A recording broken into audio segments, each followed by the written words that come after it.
"I should sooner wed the scullery maid than endure another evening of Brahms," declared Nicholas Xander, the 7th Earl of Thornfield, raising his crystal glass in a mocking toast.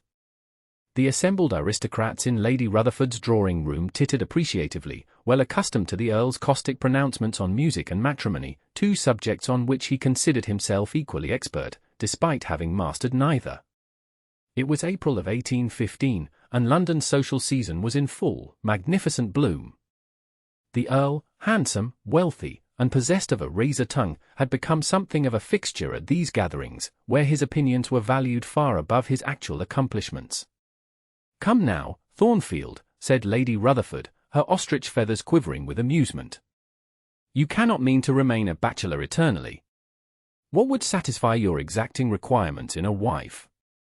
The Earl lounged against the pianoforte with practiced elegance, his cravat arranged in the intricate mathematical style that had taken his valet 3 attempts to perfect that morning. "I have often thought," he drawled, "that I might marry any woman who could play Chopin's Ballade in G minor with proper feeling." He smiled thinly. "As none can, I remained safely unwed." "How convenient," murmured Lady Ashcroft, "to set impossible conditions for what you secretly fear." Nicholas raised an eyebrow. "Impossible? Perhaps. But I stand by my declaration. If any woman in England can play Chopin to my satisfaction, I shall offer for her hand that very day." What the assembled company did not know, what even Nicholas himself had forgotten, was that behind the heavy velvet curtains that separated the drawing-room from the adjoining chamber stood a young woman, frozen in place by the Earl's proclamation. Sophia Kearsley had not meant to eavesdrop. As companion to Nicholas's widowed mother, she had merely been sent to fetch Lady Thornfield's forgotten shawl. But now she stood motionless, clutching the delicate cashmere to her breast, her heart pounding with a wild, impossible idea. For Sophia had a secret that none in London society suspected. Before misfortune had reduced her to dependency, she had studied piano under the great Clementi himself. And Chopin, difficult, passionate Chopin, had been her particular fascination. She slipped away, cheeks flushed, mind racing. The Earl's challenge echoed in her thoughts: "If any woman in England can play Chopin to my satisfaction." But a companion, practically a servant? It was madness to even consider it. "Sophia, dear, do attend," Lady Thornfield's voice broke through her reverie the following afternoon. "Nicholas has promised to escort us to Vauxhall Gardens this evening, and I must have your help with my hair." Sophia started, nearly dropping the book she had been pretending to read for the past hour. "Forgive me, my lady. I was distracted." "So I see." The older woman's eyes were kind. At 62, Beatrice Xander had seen enough of life to recognize a troubled heart. "Something weighs on you, child." Sophia hesitated. In the 3 years since coming to serve as companion to Lady Thornfield, she had grown fond of the gentle dowager. But to confess her wild fancy regarding the Earl, the woman's own son, was unthinkable. "It is nothing, my lady. Only I was wondering if I might have permission to practice on the pianoforte in the music room. In the mornings, perhaps, when no one would be disturbed." Lady Thornfield looked surprised. "I had no idea you played, my dear." "It was long ago," Sophia replied, a shadow crossing her face. "Before my father's investments failed." The older woman patted her hand. "Of course you may play. Music is a balm to the soul, and heaven knows that old instrument could use the attention." She paused. "Nicholas never touches it anymore, though he played beautifully as a boy." Sophia nodded, carefully concealing her excitement. "Thank you, my lady. I shall be most discreet." The next morning, while the household still slumbered, Sophia slipped into the music room. The pianoforte, a magnificent Broadwood grand, stood silently by the window, dust motes dancing in the early sunlight that streamed across its polished surface. With trembling fingers, she lifted the cover and ran her hands lightly over the keys, not yet pressing them. It had been 3 years since she had last played, 3 years since her father's death had left her penniless, forcing her to sell her own beloved instrument. Sophia took a deep breath and began to play, softly at first, simple scales to reacquaint her fingers with the keyboard. The keys felt strange yet familiar, like greeting an old friend after a long absence. Gradually, her confidence grew, and she ventured into a simple Mozart sonata. By the third morning, she dared to attempt the piece that had haunted her dreams, Chopin's Ballade in G minor. Her fingers stumbled at first over the complex passages, but muscle memory slowly returned. Each day she improved, the music flowing more naturally, the emotions of the piece rising to the surface of her playing. On the seventh morning, so absorbed was she in the tumultuous final section of the ballade that she failed to hear the door open behind her. "Who the devil gave you permission to touch that instrument?" Sophia's hands crashed discordantly on the keys as she whirled around. Nicholas Xander stood in the doorway, still in his dressing gown, his dark hair disheveled from sleep, his expression thunderous. "My lord! Your mother granted me permission." Sophia rose hastily, cursing herself for losing track of time. The household was stirring, she should have been attending to Lady Thornfield by now. Nicholas frowned. "My mother mentioned no such arrangement to me. I asked to practice in the mornings, when no one would be disturbed," Sophia explained, fighting to keep her voice steady under his penetrating gaze. "I apologize if my playing woke you." "It was not the volume but the selection that drew me," he said, his expression unreadable. "That piece, Chopin's Ballade in G minor," she supplied, then immediately regretted speaking. His eyes narrowed. "Yes. A remarkably ambitious choice for a companion." The way he hesitated before her position stung Sophia more than an outright insult might have done. "Music was once my great joy, my lord, before circumstances required me to seek employment." Something flickered across his face, curiosity, perhaps, but was quickly replaced by his usual hauteur. "Well, Miss Kearsley, as you are my mother's companion rather than a scullery maid, I shall not revoke her permission. But pray keep your musical enthusiasms to appropriate hours." He turned to leave, then paused. "And perhaps select something more suited to your abilities. Chopin requires a certain sophistication of feeling that few possess." The door closed firmly behind him, leaving Sophia trembling with a mixture of mortification and indignation. How dare he?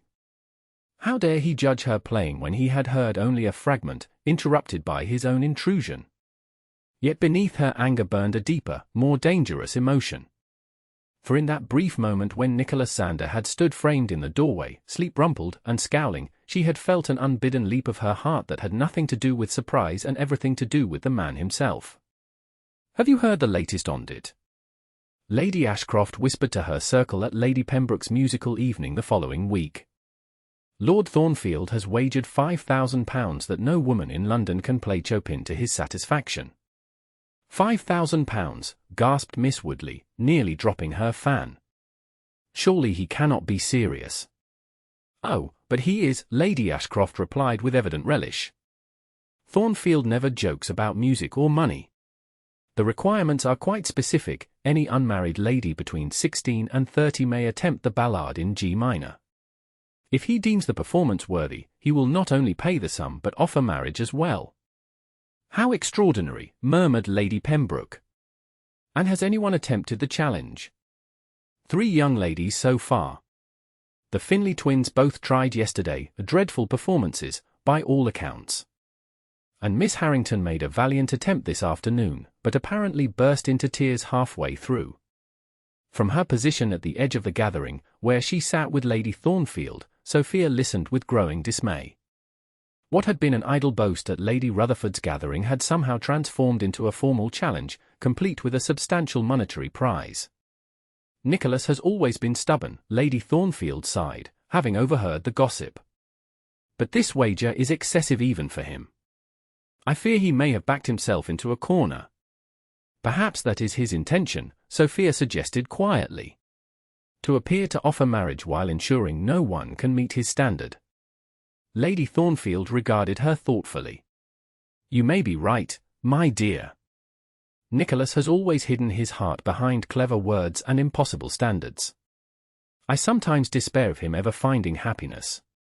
The evening progressed with the usual musical performances, competent but uninspired renditions of fashionable pieces, politely applauded.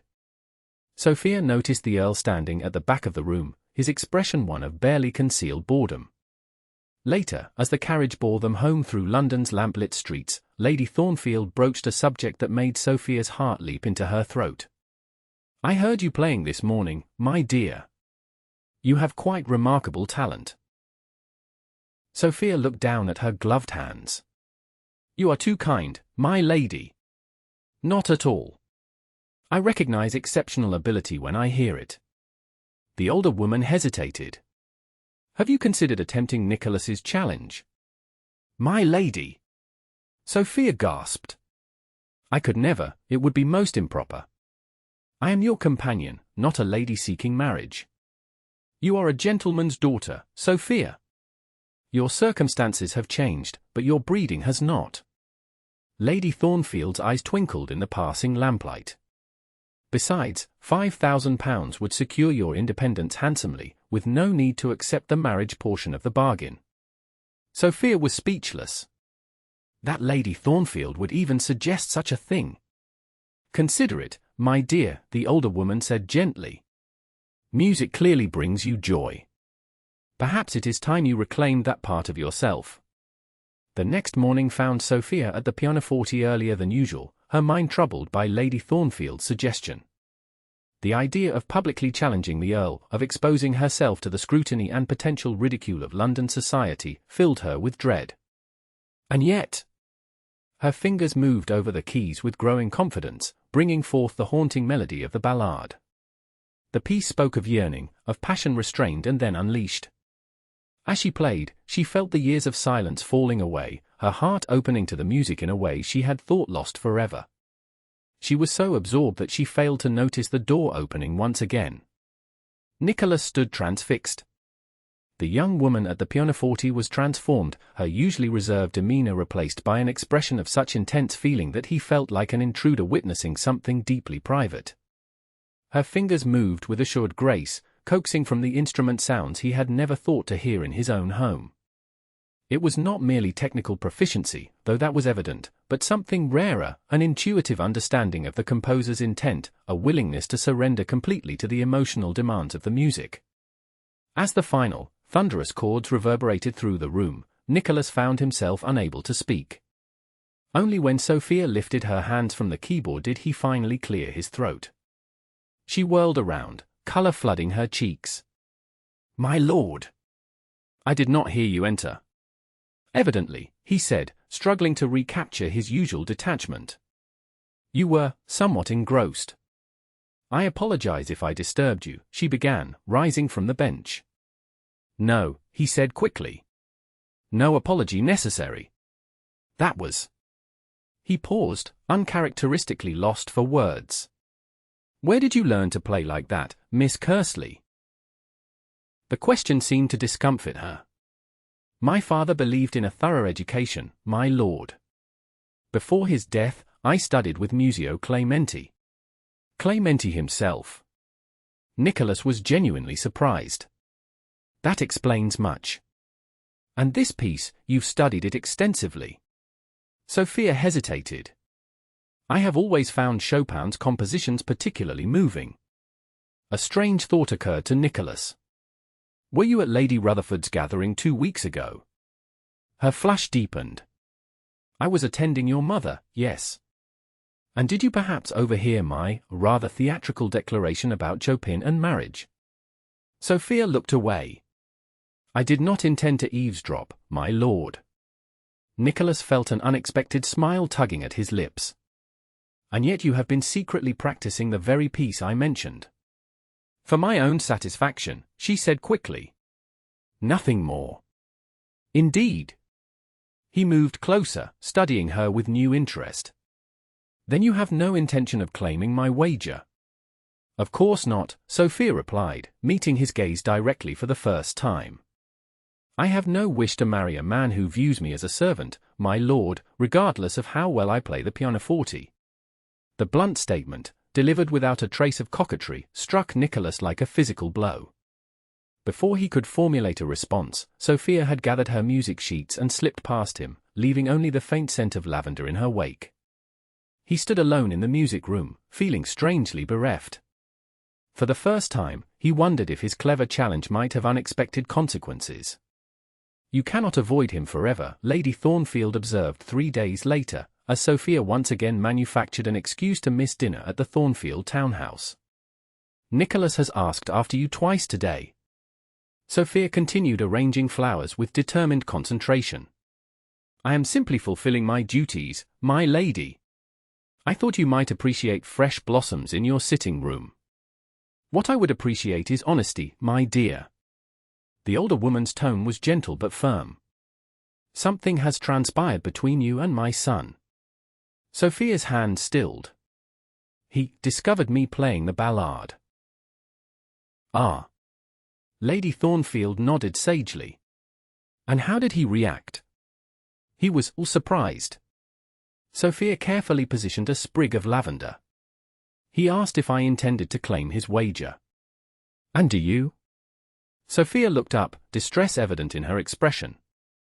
"How could I? I am in your employ, my lady. To publicly challenge the Earl would be beyond impropriety, it would be vulgar."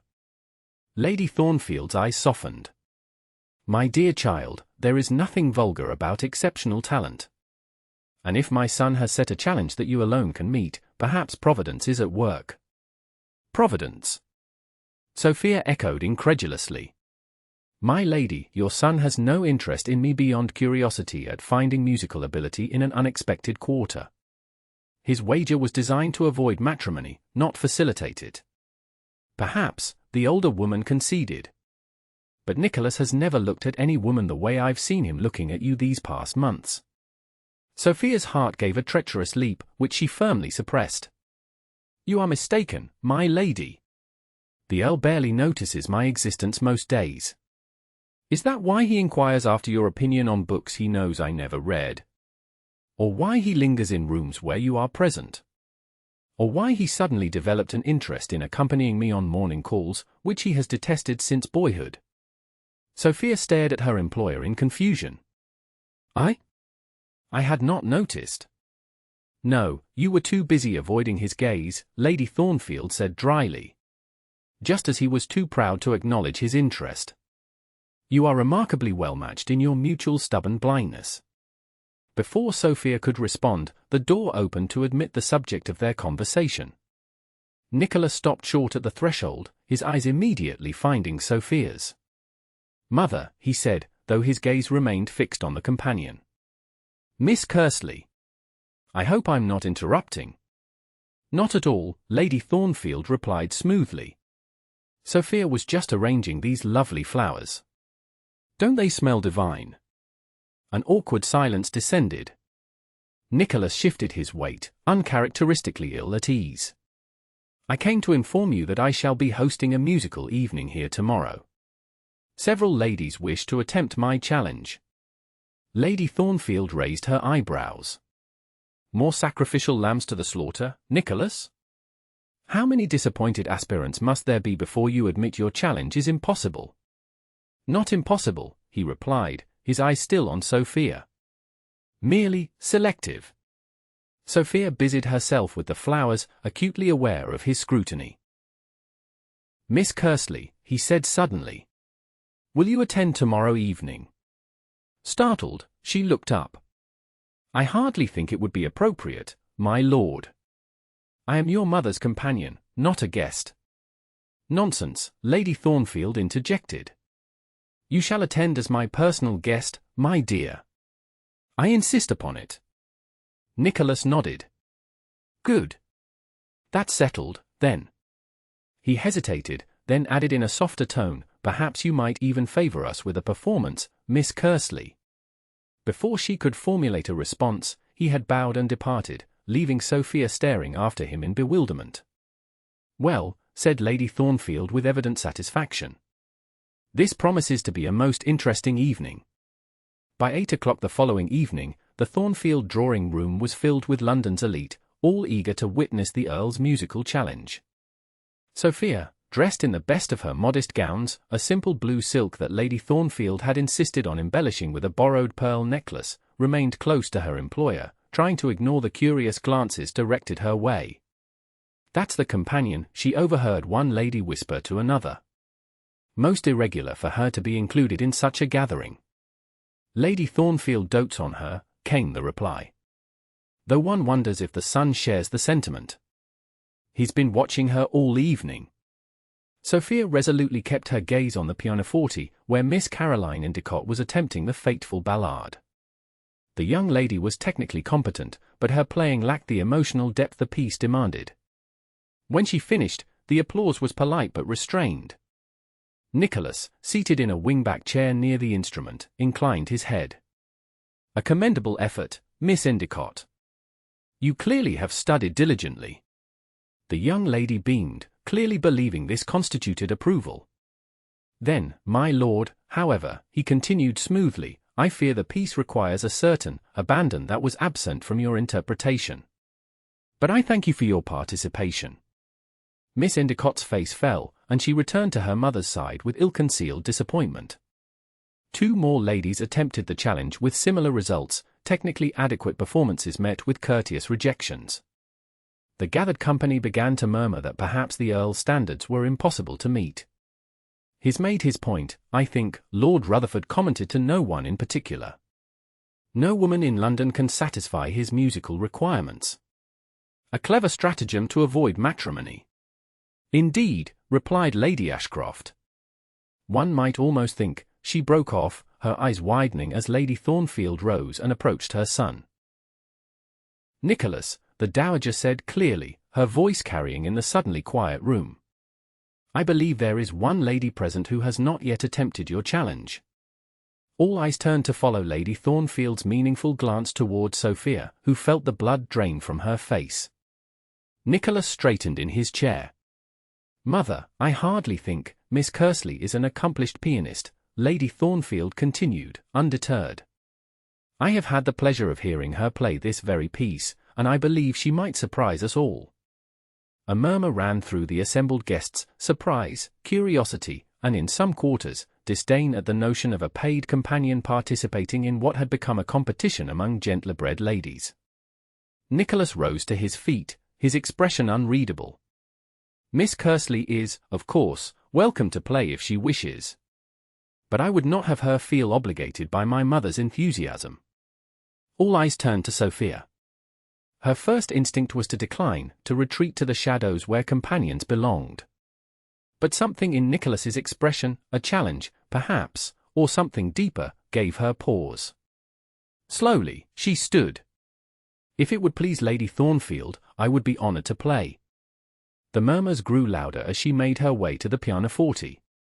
She caught fragments of whispered comments, most irregular. A companion, of all things. Does she truly think the Earl would consider? But as she took her seat at the instrument, a strange calm descended upon her. This was familiar territory, the cool ivory keys beneath her fingers, the latent possibility of music waiting to be released. Whatever happened afterward, for these next moments, she would be herself again. Sophia closed her eyes briefly, centered herself, and began to play. From the first notes, a hush fell over the room. Her touch was delicate yet assured, coaxing from the instrument a sound that seemed to speak directly to the heart. As the piece progressed, building in complexity and emotional depth, she surrendered herself entirely to the music, forgetting the watching eyes, forgetting even Nicholas himself. The ballade unfolded through her fingers, plaintive, passionate, defiant, each section flowing naturally into the next. When she reached the thunderous finale, her playing had such force and conviction that several listeners visibly started at the intensity. The final chord hung in the air, resonating in the absolute silence that had fallen over the room. For a moment, no one moved or spoke. Then, slowly, Nicholas rose from his chair, his face transformed by an expression Sophia had never seen before, wonder, admiration, and something that made her heart beat faster. Miss Kearsley, he said, his voice uncharacteristically soft. Where did you learn to play like that? She met his gaze steadily. Music was my passion before circumstances required me to set it aside, my lord. Some loves, once formed, never truly leave us. A murmur ran through the assembled company, but Nicholas seemed to hear nothing but her words. He moved toward the pianoforte with deliberate steps. According to the terms of my challenge, he said, loud enough for all to hear, I am obligated to award £5,000 to any lady who can play Chopin's Ballade to my satisfaction." He paused directly before Sophia, his eyes never leaving hers. But there was a second condition, was there not? Lady Rutherford called out, her voice tinged with scandalous delight. "Marriage, I believe." Nicholas smiled, a genuine smile that transformed his features. "Indeed. A most binding condition." Sophia's heart hammered against her ribs. "My lord, I did not play to claim either prize. I played because music speaks when words fail." "And what did it say, Miss Kearsley?" he asked softly. "That beauty exists even in unexpected places," she answered. "That passion need not be feared. That sometimes what we believe impossible is merely waiting for the right moment." A collective sigh rose from the more romantic members of the audience. Even the skeptics watched with rapt attention as Nicholas took Sophia's hand and drew her to her feet. "I have been a fool," he said, his voice pitched for her ears alone. "Setting impossible conditions to avoid the very thing I secretly desired." "And what is that, my lord?" she whispered. "A woman of intellect and feeling. A woman who challenges me. A woman who plays Chopin as if she understands every note." He smiled ruefully. "I never imagined she would be living under my own roof." Before the astonished assembly, Nicholas Xander, 7th Earl of Thornfield, dropped to one knee. "Miss Sophia Kearsley, you have met my challenge and exceeded it in every way. But I find I no longer care about wages or conditions. I care only that you have awakened something in me that I thought long dead. Will you do me the very great honor of becoming my wife?" The room collectively held its breath. Sophia looked down at the man before her, the proud, difficult Earl who had somehow seen her when no one else did, who had heard her soul in her music. "My lord," she said, her voice steady despite the tears threatening to fall, "I believe I shall." The drawing room erupted in exclamations of shock, delight, and in some quarters, outrage. But Nicholas and Sophia heard none of it as he rose and, with perfect disregard for propriety, kissed her before the entire assembly. Lady Thornfield, watching from her chair with unconcealed satisfaction, leaned toward Lady Ashcroft. "Music," she observed serenely, "has charms to soothe the savage breast, or in my son's case, to finally open his stubborn heart." 6 months later, in the drawing-room of Thornfield Manor, Nicholas paused in the doorway to listen as his wife played a nocturne on the pianoforte that had been his wedding gift to her. Afternoon sunlight streamed through the windows, gilding Sophia's hair as she swayed gently with the music. "Spying again, my lord?" she asked without turning, her fingers never faltering on the keys. Nicholas smiled and entered the room. "Admiring," he corrected, coming to stand behind her. "Always admiring." She finished the piece with a delicate flourish, then tilted her head back to look up at him. "And does the performance meet with your approval?" "Everything about you meets with my approval, Countess," he replied, bending to kiss her upturned lips. "Though I confess I sometimes wonder what might have happened had you not overheard my ridiculous challenge that night." Sophia rose and turned within the circle of his arms. "I imagine Lady Thornfield would have found some other way to throw us together. She can be remarkably determined when she sets her mind to something." "A family trait," Nicholas acknowledged with a smile. "Though in this case, I can only be grateful for her interference." He brushed a strand of hair from his wife's cheek. "Do you ever regret it? Marrying a man who once mistook you for a servant?" "Never," Sophia replied firmly. "Though I do occasionally remind myself that I won £5,000 in addition to a husband. It makes me feel quite the clever negotiator." Nicholas laughed, the sound free and unguarded in a way it had never been before their marriage. "And I remind myself daily that I gained a fortune in happiness from a wager designed to ensure my continued bachelorhood. God does indeed work in mysterious ways." Speaking of mysterious ways, Sophia said, a hint of mischief in her eyes, "I have been composing a new piece. Would you care to hear it?" "With all my heart," he replied, settling into the chair beside the pianoforte. As Sophia began to play, a gentle, hopeful melody with hints of both joy and tenderness, Nicholas watched her with undisguised love. The music spoke of their story, unlikely beginnings, challenges overcome, and the promise of a future neither could have imagined. In the quiet of their home, far from the judgmental eyes of London society, the Earl and his Countess had found a harmony sweeter than any Chopin could have composed, the perfect counterpoint of two souls who had recognized in each other the music they had been missing all along.